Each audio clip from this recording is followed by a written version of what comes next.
അൻ ഖലഖ ലകും മിൻ അൻഫുസികും അസ്വാജാ, നിങ്ങൾക്ക് ഭാര്യയെ നൽകിയത്, ഭർത്താവിന് നൽകിയത് അള്ളാഹുവിന്റെ ദൃഷ്ടാന്തമാണ്. എന്തിനാണിത് നൽകിയത്? ലിതസ്കുനു ഇലൈഹ, നിങ്ങൾക്കിടയിൽ സന്തോഷമുണ്ടാവാൻ, നിങ്ങൾക്കിടയിൽ സമാധാനമുണ്ടാവാൻ, നിങ്ങൾക്കിടയിൽ ഒരു ജീവിതത്തിൽ സംതൃപ്തിയുണ്ടാവാൻ. ഇതിനാണ് അള്ളാഹു കല്യാണം കഴിക്കാൻ പറഞ്ഞത്. സത്യത്തിൽ നമ്മുടെ കല്യാണങ്ങളൊക്കെ ഇങ്ങനെയാണോ? കല്യാണം കഴിച്ചതിന് ശേഷം എനിക്ക് സമാധാനം കിട്ടിയിട്ടുണ്ടെന്ന് പറയാൻ ധൈര്യമുള്ള ആരെങ്കിലും ഉണ്ടോ ഇവിടെ? ഉസ്താദേ, എന്റെ കല്യാണം കഴിഞ്ഞത് മുതൽ എനിക്ക് റാഹത്താണ്, എന്റെ ജീവിതം ആകെ ഒരു ജീവിതത്തിന് അർത്ഥമുണ്ട് എന്ന് തോന്നിയത് കല്യാണം കഴിഞ്ഞതിന് ശേഷമാണ് എന്ന് പറയാൻ കെൽപ്പുള്ള ആളുകളുണ്ടോ? അള്ളാഹു നമ്മുടെ ദാമ്പത്യ ജീവിതത്തിലൊക്കെ ബർക്കത്ത് നൽകട്ടെ. ദുആ ചെയ്യണമെന്ന്. അല്ലാഹുമ്മ അല്ലിഫ് ബൈനനാ കമാ അല്ലഫ്ത ബൈനൻ നബി സല്ലല്ലാഹു അലൈഹി വസല്ലം വഅസ്വാജിഹി ത്വാഹിറാത്ത്. അല്ലാഹുവേ, അള്ളാഹുവിന്റെ ഹബീബിന്റെയും അവിടുത്തെ ഭാര്യമാരുടെയും ഇടയിലുണ്ടായിരുന്ന ഇണക്കം, അതുപോലെയുള്ള ഒരു ഇണക്കം എന്റെയും എന്റെ ഭാര്യയുടെയും ഇടയിൽ നൽകണേ എന്ന് ദുആ ചെയ്യണം. ദുആ ചെയ്യാറുണ്ടോ? 5 വഖ്ത് നിസ്കാരങ്ങൾക്ക് ശേഷം ദുആ ചെയ്യണം. അല്ലാഹുമ്മ, അല്ലാഹുവേ, അല്ലിഫ് ബൈനനാ, അല്ലാഹുമ്മ അല്ലിഫ് ബൈനി ഒറ്റയ്ക്കാണെങ്കിൽ, വബൈന സൗജതി, എന്റെയും എന്റെ ഭാര്യയുടെയും ഇടയിൽ നീ ഇണക്കം നൽകണേ, സ്നേഹം നൽകണേ. كما ألفت بين النبي صلى الله عليه وسلم وأزواجه الطاهرات, അള്ളാഹുവിന്റെ ഹബീബിന്റെയും ഭാര്യമാരുടെ ഇടയിലുണ്ടായിരുന്ന ഇണക്കം, ആ ഒരു സ്നേഹം എന്റെ ദാമ്പത്യ ജീവിതത്തിലും നൽകണേ എന്ന് ദുആ ചെയ്യണം. അള്ളാഹു നൽകട്ടെ. സന്തുഷ്ടമായ കുടുംബമാക്കി അള്ളാഹു നമ്മുടെ കുടുംബങ്ങളൊക്കെ മാറ്റുമാറാവട്ടെ. വലിയൊരു ഉപകാരമാണ്. അള്ളാഹു നമ്മൾക്ക് തൗഫീഖ് നൽകട്ടെ. എന്തിനാണ് ലിതസ്കുനു ഇലൈഹ, നിങ്ങൾക്ക് സന്തോഷമുണ്ടാവാനാണ് കല്യാണം കഴിക്കാൻ പറഞ്ഞത്. വജഅല ബൈനകും മവദ്ദതൻ വറഹ്മ, നിങ്ങൾക്കിടയിൽ സ്നേഹമുണ്ടാക്കി തന്നു അല്ലാഹു. വജഅല ബൈനകും മവദ്ദ, ഇന്നലെ വരെ കണ്ടാൽ നോക്കാത്ത ചെറുപ്പക്കാരനെ സുവ്വജ്തുക എന്ന ഉപ്പയോട് പറയുമ്പോൾ, ഉപ്പ ഭർത്താവിനോട് പറയുമ്പോഴേക്കും ആ പെണ്ണ് ഈ ഭർത്താവിന്റെ കീഴിലാവുകയാണ്. പിന്നെ ഭർത്താവില്ലാതെ പെണ്ണിന് ജീവിക്കാൻ പറ്റുന്നില്ല. നിങ്ങളുടെ നാട്ടിലെ ഏത് സിസ്റ്റാണ്? മരുമക്കത്തായാണോ അല്ല മറ്റു സിസ്റ്റാണോ? പെണ്ണിന്റെ വീട്ടിൽ ആണ് താമസിക്കലാണോ അല്ല ആണിന്റെ വീട്ടിൽ പെണ്ണ് താമസിക്കലാണോ? ഏതാ? കാസർഗോഡ് ആ സ്റ്റൈലാണ് അല്ലെ, കണ്ണൂർ സ്റ്റൈലല്ല. മാഷാ അല്ലാഹ്. വജഅല ബൈനകും മവദ്ദതൻ വറഹ്മ, നിങ്ങൾക്കിടയിൽ കാരുണ്യമുണ്ടാക്കിയത്, നിങ്ങൾക്കിടയിൽ സ്നേഹമുണ്ടാക്കി തന്നത് ഞാനാണ്. അതെന്റെ ദൃഷ്ടാന്തമാണ്. ഇനി കല്യാണം കഴിഞ്ഞിട്ട് ഒരാഴ്ച കഴിയുമ്പോൾ പെണ്ണ് പറയാണ്, എനിക്ക് ബോറടിക്കാൻ ഇവിടെ, ഞാൻ എന്റെ വീട്ടിൽ പോയിക്കോട്ടെ. ഭർത്താവ് ആദ്യമൊക്കെ ഭാര്യയാണല്ലോ, വിഷമിക്കണ്ടെന്ന് പറഞ്ഞിട്ട് പോയിക്കോന്ന് പറഞ്ഞു അവിടെ പറഞ്ഞേക്കും. പെണ്ണ് 2 ദിവസമാകുമ്പോ ഭർത്താവിനെ വിളിക്കാൻ തുടങ്ങും, നിങ്ങളെന്താ വരാത്തത് അല്ലേ, നിങ്ങളെന്താ വരാത്ത, നിങ്ങളെ കാണുന്നില്ലല്ലോ. ഭർത്താവില്ലാതെ ഭാര്യയ്ക്ക് ജീവിക്കാൻ പറ്റാത്തൊരവസ്ഥ കല്യാണം കഴിയലോടുകൂടി സംഭവിക്കുകയാണ്. ഇത് ആരാണ് ഉണ്ടാക്കിയത്? വജഅല ബൈനകും മവദ്ദതൻ വറഹ്മ, നിങ്ങൾക്കിടയിൽ സ്നേഹവും കാരുണ്യവും ഉണ്ടാക്കിയത് അല്ലാഹുവാണ്. ഇന്ന ഫീ ദാലിക ലആയാതിൻ ലിഖൗമി യതഫക്കറൂൻ, ചിന്തിക്കുന്നവർക്ക് ഈ വിഷയങ്ങളിൽ ദൃഷ്ടാന്തമുണ്ട്, ചിന്തിക്കുന്നവർക്ക് ഈ വിഷയങ്ങളിൽ ദൃഷ്ടാന്തമുണ്ട് എന്ന് അല്ലാഹു റബ്ബ് സുബ്ഹാനഹു വ തആല പരിശുദ്ധ ഖുർആനിൽ നമ്മോട് പഠിപ്പിക്കുകയാണ്. കുടുംബജീവിതം അല്ലാഹു ഒരുപാട് പ്രോത്സാഹിപ്പിച്ചിട്ടുണ്ട്. ആദം നബി അലൈഹിസ്സലാം മുതൽ മഹദിയായ ഹവ്വാ ബീവി റളിയല്ലാഹു അൻഹയുടെ ആ ഒരു കല്യാണം കൊണ്ട് തുടങ്ങിയതാണ് ഈ കുടുംബജീവിതം. കുടുംബജീവിതം പുലർത്താനും അല്ലാഹു പ്രോത്സാഹിപ്പിച്ചു. അല്ലാഹു പറയുന്നു, പരിശുദ്ധ റസൂലുള്ളാഹി സ്വല്ലല്ലാഹു അലൈഹി വസല്ലം പറയുന്നു, മൻ അഹബ്ബ അൻ യുബ്സത ലഹു ഫീ റിസ്ഖിഹി വയുൻസഅ ലഹു ഫീ അഥരിഹി ഫല്യസിൽ റഹിമ. നിങ്ങൾക്ക് ഒരുപാട് കാലം ജീവിക്കാൻ ആഗ്രഹമുണ്ടോ? ഒരുപാട് കാലം ജീവിക്കാൻ നിങ്ങൾക്ക് ആഗ്രഹമുണ്ടോ? ദീർഘായുസ് നിങ്ങൾ ആഗ്രഹിക്കുന്നുണ്ടോ? വയുബ്സത ലഹു ഫീ റിസ്ഖിഹി, ഭക്ഷണത്തിൽ വിശാലത വേണമെന്ന് ആഗ്രഹിക്കുന്നുണ്ടോ?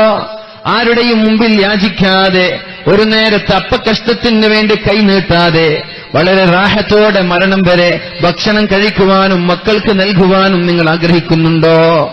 അതിനെന്താണ് ചെയ്യേണ്ടത്? ഫല്യസിൽ റഹിമ, നിങ്ങൾ കുടുംബബന്ധം പുലർത്തണമെന്ന് പരിശുദ്ധ റസൂലുള്ളാഹ്. അപ്പോ ദീർഘായുസിന് വേണ്ടി എന്താ ചെയ്യേണ്ടത്? രാവിലെ എണീച്ചിട്ട് പെണ്ണുങ്ങളൊക്കെ മാഷാ അല്ലാഹ് പർദ്ദ ഇട്ടിട്ടൊരു ജോഗിങ്ങിന് പോവാറുണ്ട് സുബഹിക്ക് മുമ്പ്, അല്ലേ? രാവിലെ എണീച്ചിട്ട് നിങ്ങളുടെ നാട്ടിലുണ്ടോന്ന് എനിക്കറിയില്ല. രാവിലെ എണീറ്റാല് കണ്ണൂർ ഭാഗങ്ങളിലൊക്കെ വാതിന് പോയി അവിടെ താമസിച്ചാല് രാവിലെ സുബഹിക്കുള്ള ട്രെയിൻ പിടിക്കാൻ വേണ്ടി പോകുമ്പോ കാണാം പർദ്ദയിട്ട പെണ്ണുങ്ങളൊക്കെ രാവിലെ ഇങ്ങനെ ടോർച്ചും പിടിച്ചിട്ട് നടക്കുന്നുണ്ടാകും സുബഹിക്ക് മുമ്പ്. എന്തിനാണത്? ഈ കൊഴുപ്പൊക്കെ പോയി തടിയൊക്കെ ഒന്ന് സ്ലിമ്മായി അല്ല ഗ്ലാമറായി നടക്കാനും ആയുസ്സൊന്ന് നീട്ടിക്കിട്ടാനുള്ള താല്പര്യമാണ്. قل إن الموت الذي تفرون منه فإنه ملاقيكم. മരണത്തിൽ നിന്ന് എത്ര ഓടാൻ ശ്രമിച്ചാലും മരണം നിങ്ങളെ കണ്ടുമുട്ടുക തന്നെ ചെയ്യും. قل إن الموت الذي تفرون منه فإنه ملاقيكم ثم تردون إلى عالم الغيب والشهادة فينبئكم بما كنتم تعملون. ആംബുലൻസുകൾ സൈറൻ മുഴക്കി ഓടുന്നത് ആ ആംബുലൻസിലുള്ള രോഗിയെ എങ്ങനെയെങ്കിലും മരണത്തിൽ നിന്ന് രക്ഷപ്പെടുത്തണമെന്ന താല്പര്യത്തോടെയാണ്, അല്ലേ? ആംബുലൻസുകൾ സൈറൻ മുഴക്കി അമിതമായ വേഗത്തിൽ ഓടിപ്പോകുന്നത് അതിലുള്ള രോഗിയെ, അതിലുള്ള പേഷ്യന്റിനെ എങ്ങനെയെങ്കിലും മരണത്തിൽ നിന്ന് രക്ഷപ്പെടുത്തണമെന്ന താല്പര്യത്തോടെയാണ്. പക്ഷേ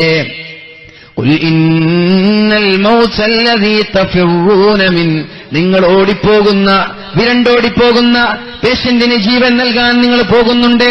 ആ മരണമുണ്ടല്ലോ ഫഇന്നഹു മുലാഖീകും, നിങ്ങളെ കണ്ടുമുട്ടുക തന്നെ ചെയ്യും നിങ്ങൾ എത്ര വേഗതയിൽ പോയാലും.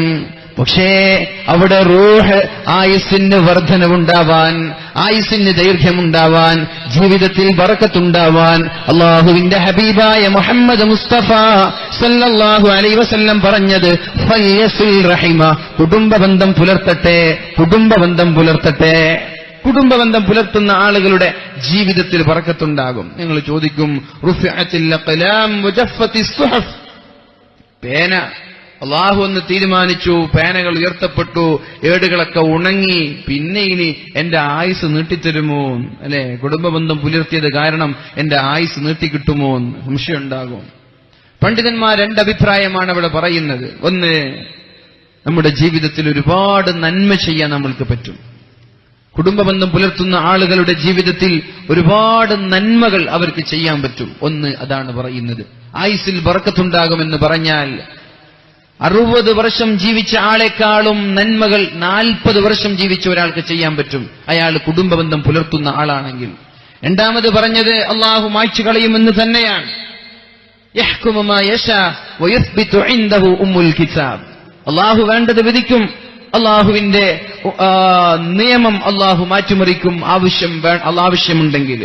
അപ്പൊ കുടുംബബന്ധം മുറിക്കുന്ന ആളുകളുടെ ആയുസ് അള്ളാഹു ദീർഘിപ്പിച്ചു തരും എന്ന് തന്നെയാണ് ചില പണ്ഡിതന്മാർ നമ്മൾക്ക് പഠിപ്പിച്ചു തരുന്നത്.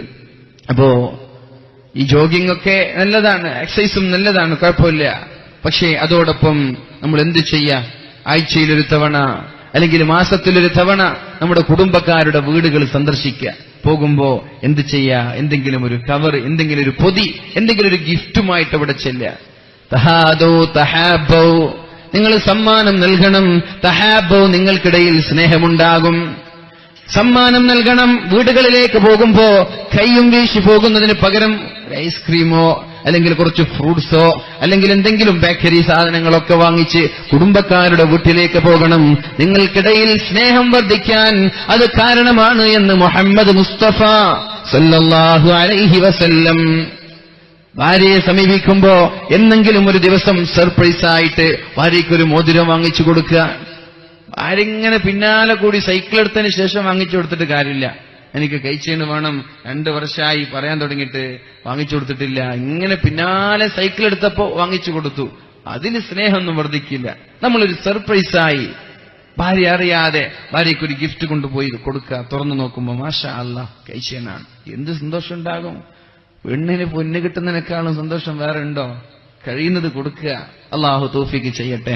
ചെറിയ നമ്മൾ 2-4 പവനല്ല, എന്തെങ്കിലും ഒരു മോതിരം അല്ലെങ്കിൽ ഒരു കൈച്ചേൻ അല്ലെങ്കിൽ ഒരു പാദസരം അല്ലെങ്കിൽ വളകൾ, ഇങ്ങനെ നമ്മളാൽ കഴിയുന്ന സ്വർണം തന്നെ വേണമെന്നില്ല. തഹാദോ, നിങ്ങൾ ഇടയ്ക്കിടെ സമ്മാനം കൊടുക്കുക, ഇടയ്ക്കിടെ സമ്മാനം കൊടുക്കുക. പെണ്ണ് ഭർത്താവിനും കൊടുക്കുക.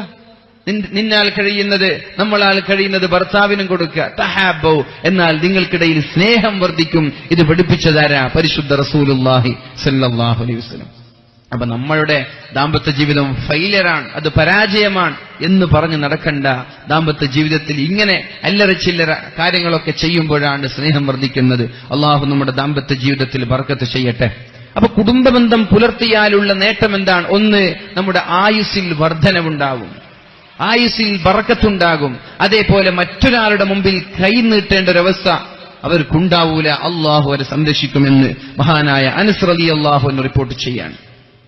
ഒരു ഹദീസ് കാണാം, മൻ കാന യുഅ്മിനു ബില്ലാഹി വൽ യൗമിൽ ആഖിരി ഫൽയസിൽ റഹിമ. അള്ളാഹുവിനെ കൊണ്ട് വിശ്വസിക്കുന്നവരാണെങ്കിൽ, അന്ത്യനാളിനെ കൊണ്ട് വിശ്വസിക്കുന്നവരാണെങ്കിൽ എന്ന് പറഞ്ഞാൽ, നീ ഒരു മുസ്ലിമാണെങ്കിൽ ഫല്യസിൽ റഹിമ, നീ കുടുംബബന്ധം പുലർത്തണമെന്ന് മുഹമ്മദ് മുസ്തഫ സല്ലല്ലാഹു അലൈഹി വസല്ലം. ഈമാനിന്റെ അടയാളമാണ് കുടുംബബന്ധം പുലർത്തുക എന്ന് പറഞ്ഞാൽ.